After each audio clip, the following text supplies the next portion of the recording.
तुम्हा सर्वांना हिंदू नववर्षाच्या खूप खूप शुभेच्छा, तसेच गुढीपाडव्याच्या सुद्धा खूप खूप शुभेच्छा। आज आपण मराठमोळी थाळी कशी बनवायची ते बघणार आहे, तर चला सुरुवात करूया। नमस्कार, सुमन्स किचनमध्ये आपलं स्वागत आहे। आज आपण गुढीपाडवा स्पेशल मराठमोळी थाळी कशी बनवायची ते बघणार आहे। तर आपण गुढीपाडव्याची जी थाळी बनवणार, त्या थाळीतला पहिला पदार्थ म्हणजे आपण श्रीखंड बनवणार आहे। तर श्रीखंड बनवण्यासाठी इथे मी 200 ग्रॅम चक्का घेतलेला आहे। हा चक्का घरी बनवलेला आहे, तुम्ही विकतचा सुद्धा घेऊ शकता। आता हा चक्का आपण इथे मी बाउल घेतलेला आहे आणि त्यावर गाळणी ठेवलेली आहे। त्यावर आपल्याला हा घालून घ्यायचा आहे आणि त्यानंतर आपल्याला फोडून घ्यायचा आहे आणि यामध्येच फोडता फोडता आपल्याला 1 चमचा साय घालायची आहे। तर आता आपण हे पूर्ण गाळून घ्यायचं आहे। तर पूर्ण चक्का इथे आपण गाळून घेतलेला आहे, म्हणजे यामध्ये गठोळ्या अजिबात राहत नाही। आता तुमचा जो चक्का आहे तो किती आंबट आहे किंवा कमी आंबट आहे त्यानुसार साखर घालायची आहे। आता इथे मी 3 चमचे साखर घालणार आहे। इथे पिठी साखर केलेली आहे आणि ती पिठी साखर यामध्ये घालून घेणार आहे। त्यानंतरच यामध्ये आपल्याला 1 छोटा चमचा दूध पावडर घालायची आहे, 1 छोटा चमचा वेलची पूड घालायची आहे आणि त्यानंतर इथे 1 चमच्यामध्ये मी 10 ते 12 केशरच्या काड्या गरम दुधामध्ये भिजवलेल्या ह्या सुद्धा घालून घ्यायच्या आहे आणि छान असे हे सर्व एकजीव करायचं आहे। आता श्रीखंड आपलं इथे तयार झालेला आहे। यामध्ये आपल्याला थोडेसे, तर बघा श्रीखंड आपलं तयार झालेलं आहे। आता यामध्येच आपल्याला थोडेसे काजू, बदाम आणि पिस्त्याचे काप घालायचे आहे। तुम्हाला आवडत असेल तर घाला, नाही घातले तरीही चालेल। आता हे आपण फ्रीजमध्ये थंड होण्यासाठी ठेवून देऊ। तर आता आपल्याला पुरीसाठी पीठ मळायचं आहे। इथे मी 2 कप पीठ घेतलेलं आहे, हे गव्हाचं पीठ आहे। त्यानंतर यामध्ये आपल्याला घालायचं आहे पाव कप बारीक रवा, चवीपुरतं मीठ, अर्धा चमचा मीठ आहे आणि अर्धा चमचा साखर आहे। साखरेमुळे काय होतं, खूप छान अशी चमक येते आणि रव्यामुळे आपली जी पुरी आहे ती छान अशी कुरकुरीत होते आणि तेलकट होत नाही।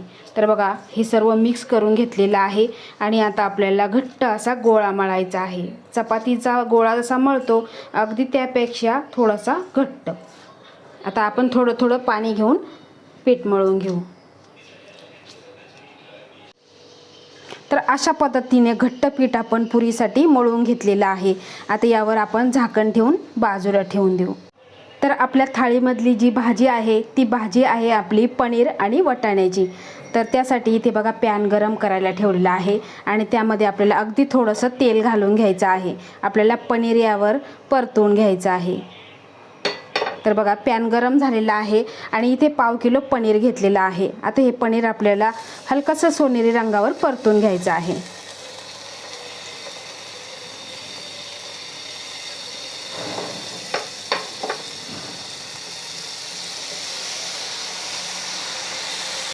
तर पनीरच्या भाजीसाठी आपल्याला वाटण तयार करायचं आहे। इथे 1 कांदा कट केलेला, त्यानंतर 2 टोमॅटो कट केलेले, अगदी थोडंसं आलं आणि 4-5 लसूण पाकळ्या, हे आपण बारीक करून घेणार आहे। पनीर आपले परतून झालेले आहे, आता आपण हे काढून घेऊ। तर बघा गॅसवर कढई गरम करायला ठेवलेली आहे आणि त्यामध्ये आपल्याला घालायचं आहे 1 चमचा तेल। तुमच्या आवडीप्रमाणे तुम्ही तेल घालायचं आहे। आता तेल आपल्याला छान असं गरम करून घ्यायचं आहे आणि त्यानंतर आपल्याला अर्धा चमचा जिरं, अर्धा चमचा मोहरी घालायची आहे। मोहरी आणि जिरं छान आपल्याला हे फुलवून घ्यायचं आहे। जिरं आणि मोहरी छान फुललेली आहे। आता गॅसची फ्लेम आपल्याला लोच ठेवायची आहे आणि त्यामध्ये आपण कांदा टोमॅटोची पेस्ट घालून घ्यायची आहे।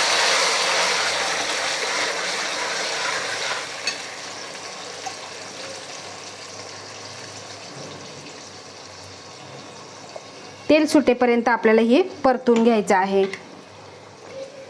तर बघा आपल्या ज्या टोमॅटो आणि कांद्याच्या ज्या पेस्टला छान असं तेल सुटलेलं आहे। आता यामध्ये घालायचं आहे छोटा अर्धा चमचा हळद, 1 चमचा लाल तिखट, त्यानंतर इथे 2 चमचे पनीर मसाला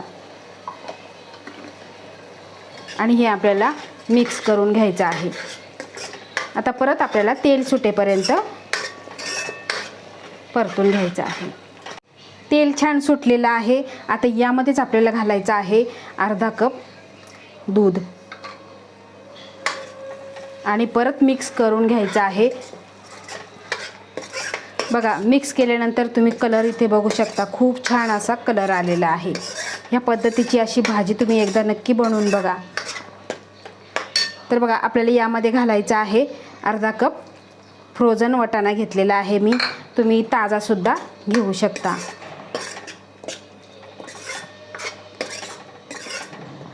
आता यामध्ये आपल्याला घालायचं आहे गरम पाणी. इथे मी गरम पाणी करून घेतलेलं आहे. तुम्हाला किती घालायचं त्यानुसार तुम्ही घट्ट पातळ बघून पाणी घालायचं आहे. इथे मी 1 ग्लास पाणी गरम करून घेतलेलं आहे, ते यावर मी घालून घेणार आहे.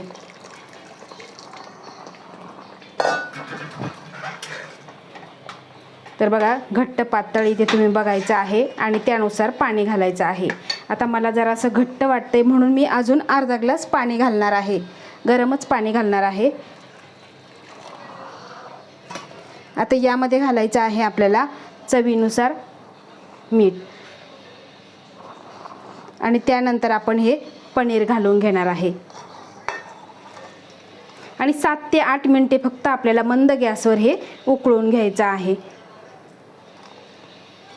तर बघा, 7 ते 8 मिनिटे झालेली आहे आणि अतिशय सुंदर असा वास येतोय. भाजी खूप छान झालेली आहे, तुम्ही इथे बघू शकता. तर आता यावर आपल्याला थोडीशी कोथिंबीर घालायची आहे आणि मिक्स करून घेऊ.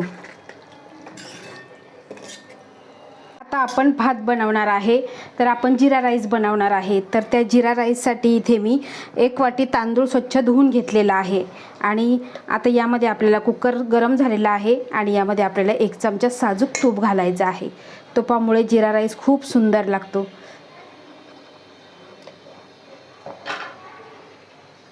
तर पूर्ण हे तूप आपण वितळून घेऊ. आता तूप वितळल्यानंतर आपल्याला यामध्ये घालायचं आहे जिरं. इथे अर्धा चमचा मी जिरं घेतलेलं आहे. बघा, जिरं सुद्धा छान असं फुललेलं आहे. जिरं आपण फुलवून घेऊ म्हणजे छान अशी फोडणी बसते, वास खूप छान येतो. यामध्येच आपण हे धुतलेले तांदूळ घालून घेणार आहे.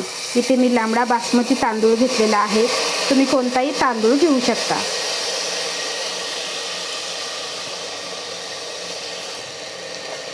तर बघा, आपल्याला हे तुपावरती परतून घ्यायचे आहे.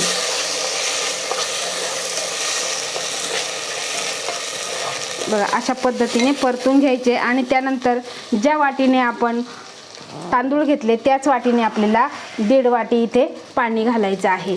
बघा,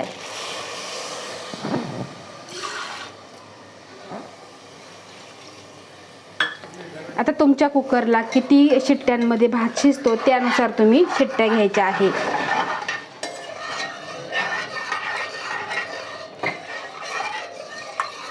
आता यामध्ये आपल्याला घालायचं आहे चवीपुरतं मीठ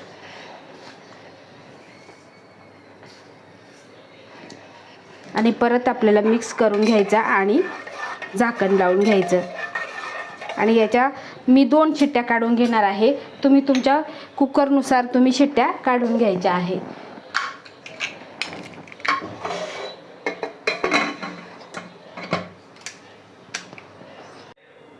तर इथे आपला कुकर थंड झालेला आहे आणि आपला भात सुद्धा इथे तयार झालेला आहे. तुम्ही बघू शकता, खूप छान असा मोकळा सुटसुटीत आपला जिरा राईस तयार झालेला आहे.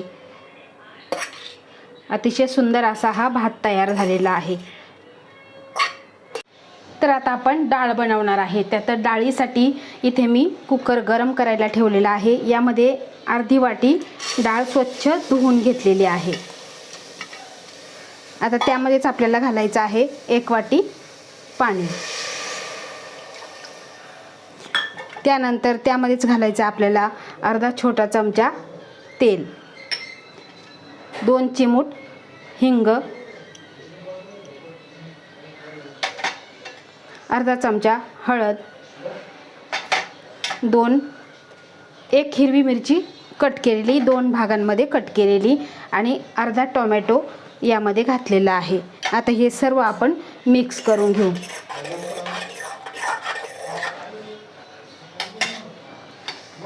आता बघा, याला आपल्याला झाकण लावून घ्यायचं आहे आणि 3 ते 4 शिट्ट्यांमध्ये सुद्धा शिजतं, 2 शिट्ट्यांमध्ये सुद्धा शिजतं, पण तुमच्या कुकरवर अवलंबून आहे. तर इथे बघा, आपली डाळ पूर्णपणे शिजलेली आहे. तुम्ही बघू शकता, खूप छान अशी गळालेली आहे. जेवढी आपली डाळ शिजेल ना तेवढी चवदार हे वरण लागतं. बघा, अशा पद्धतीने आता आपण ह्या डाळीला फोडणी देऊन घेऊ. तर डाळीला फोडणी देण्यासाठी पॅन गरम केलेला आहे आणि त्यामध्ये आपल्याला 1 चमचा साजूक तूप घालायचं आहे. तुपामुळे वरण खूप छान लागतं. एकदा तुम्ही नक्की करून बघा ह्या पद्धतीचं वरण. बघा, तूप पूर्ण आपण हे वितळून घेऊ.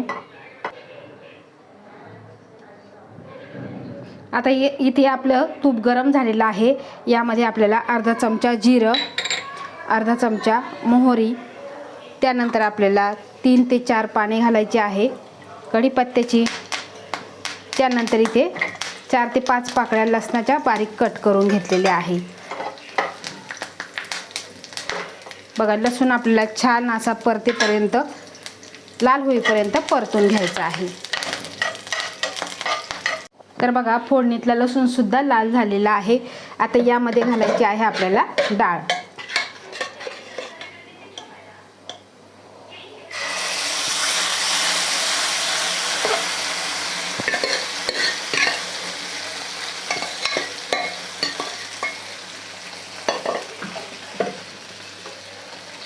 आता ही डाळ आपण पूर्णपणे ह्या फोडणीमध्ये मिक्स करून घेऊ आणि यामध्येच घालायचं आहे आपल्याला पाणी. आता इथे मी ज्या कुकरला डाळ राहिलेली आहे त्यामध्येच पाणी घालून यामध्ये घालून घेणार आहे. आता तुम्हाला किती माणसांसाठी करायची त्यानुसार तुम्ही डाळ घ्यायची आणि डाळ शिजवून वरण बनवायचं आहे. घट्ट पातळ तुम्ही तुमच्या कुटुंबामध्ये जेवढी माणसं असतील त्यानुसार तुम्ही ठेवायचं आहे.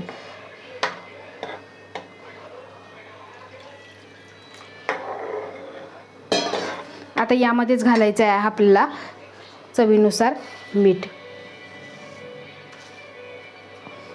आणि अगदी थोडीशी कोथिंबीर.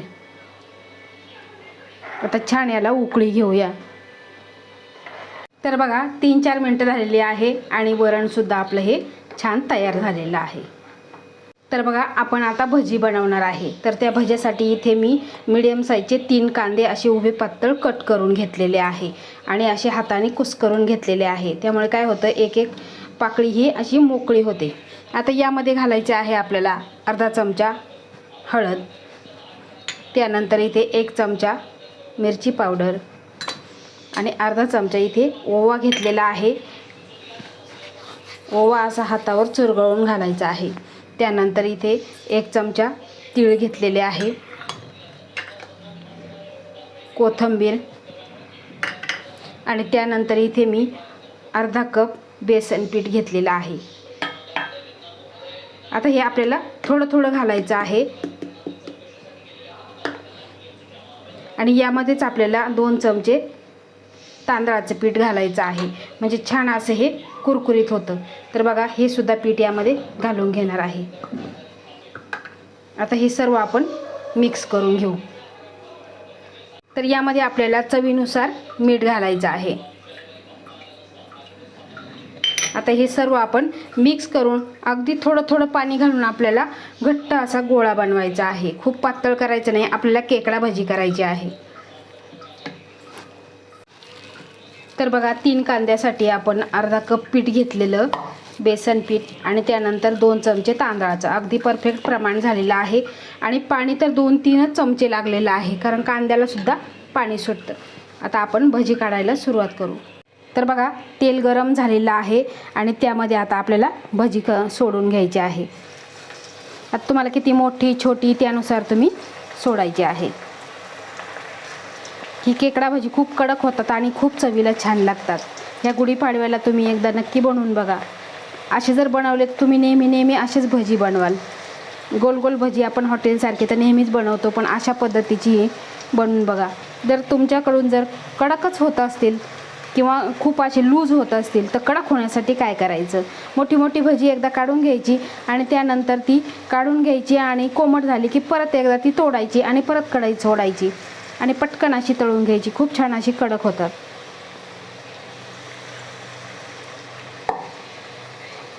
तर बघा अशा पद्धतीने आता आपण ही भजी सोनेरी रंगावर तळून घेणार आहे. तर बघा तुम्ही भजी बघू शकता, खूप सुंदर असा कलर आलेला आहे आणि कुरकुरीत अशी ही भजी तयार झालेली आहे. तर अशा पद्धतीने आपण सर्व भजी ही तळून घेऊ. तर आपली इथे कुरकुरीत खेकडा भजी तयार झालेली आहे. आता सर्वात शेवटी आपण पुरी करणार आहोत. तर इथे बघा आपलं पीठ खूप छान असं भिजलेलं आहे, एकदम मऊ असं झालेलं आहे. आता आपण एक मोठा गोळा घ्यायचा आहे, जसा आपण चपातीला घेतो त्यापेक्षा थोडासा मोठा घ्यायचा आहे.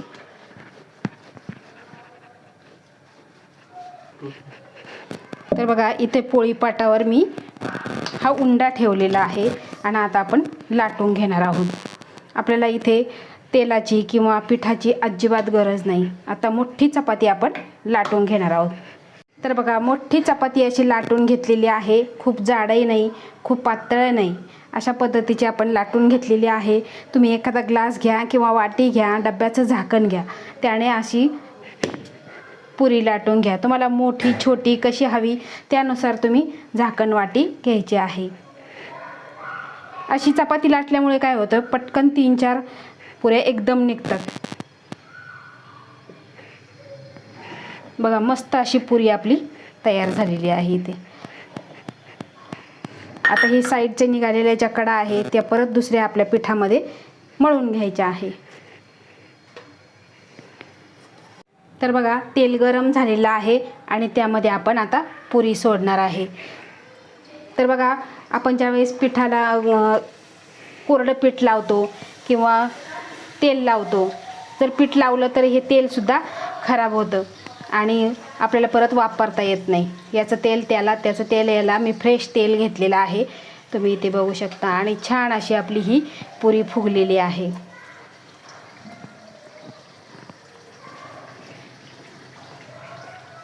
तर बघा मस्त टम्म अशी फुगलेली आहे पुरी.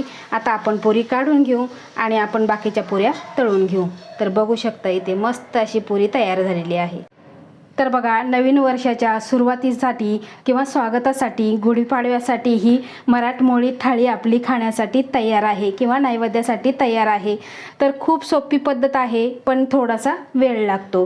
प्रत्येक पदार्थ बनवण्यासाठी वेळ लागतो आणि ह्या पद्धतीने ह्या गुढीपाडव्याला नवीन वर्षाला तुम्ही ह्या पद्धतीची थाळी नक्की बनवा. आवडल्यास लाईक करा, शेअर करा, सबस्क्राईब करा आणि बाजूचं बेल आयकॉन बटन प्रेस करा. धन्यवाद.